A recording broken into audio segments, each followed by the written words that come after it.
to ISTV English News. This is Panorama giving you the news. Let's see the headlines.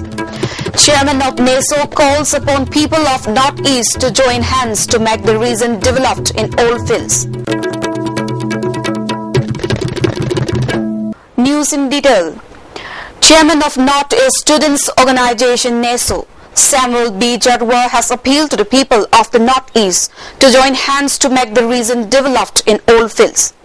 He said this while speaking at a one-day conference on the topic, the common identity of Northeast based on socio-economy and political affairs, held at Hotel Imphal. The conference was organized by All Manipur Students Union. Advisor of NEPSA, Dr. Samujjal Bhattacharya, ex-advisor Erlex A. Simre, and senior citizen Professor Ramam Lokendro were the main guests. Ex-advisor Erlex A. Simre said, "It is the time the people of the Northeast build up a common identity."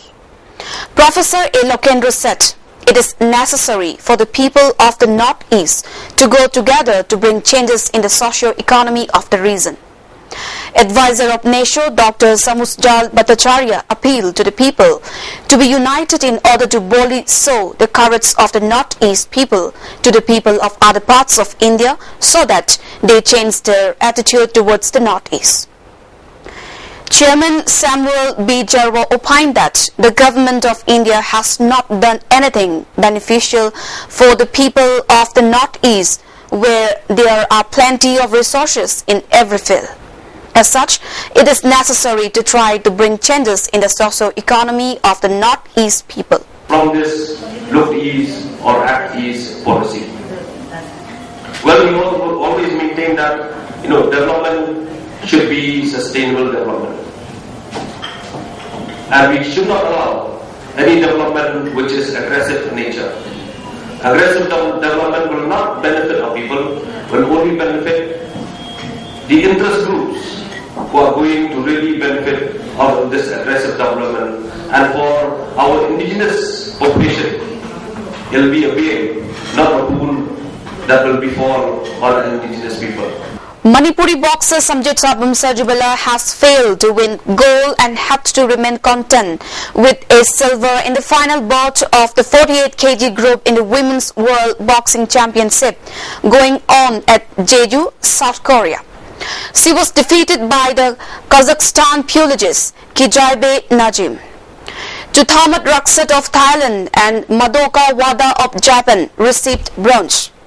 Manipuri boxer Sajubala entered the quarterfinal in 48 kg category after defeating Bolortul Timur Queen of Mongolia.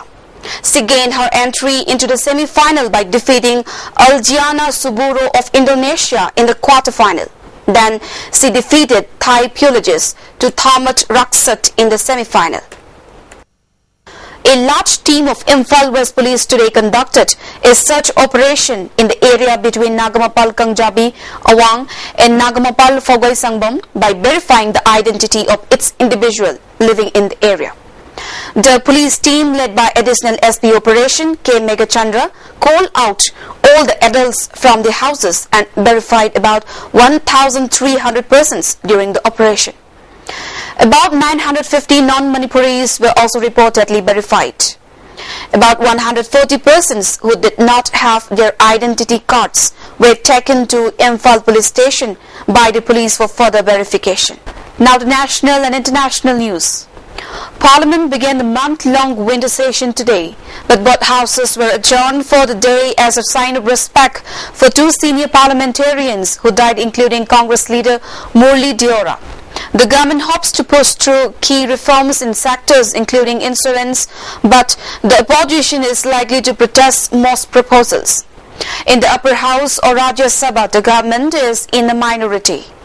Prime Minister Narendra Modi today reached out to opposition parties and hoped for a result-oriented and fruitful winter session of Parliament, stating that all MPs are responsible for running the nation. The people have given us the responsibility of running the government, but all MPs have the responsibility of running the country, the PM said to reporters on his way into Parliament. In this cold weather and with a cool mind, we have to do a lot of work, he added. Mr. Modi also said that he hopes the opposition will continue to play a constructive role, commenting that the previous session went very well. In the last session, because of the opposition, a lot of work was done. I hope this time it will be the same, said the Prime Minister. From arrested Guru Rampal's ashram in Haryana, the police have found weapons, cash, bulletproof jackets and commando uniforms stats in lockers. 63-year-old Rampal was on Sunday taken to his Satlok ashram in Hisar for the first time since his arrest last Wednesday, and questioned about the cache of weapons, which include 4.315 bore rifles, 5.12 bore guns and some cartridges. Bulletproof bakers were also found, the police said.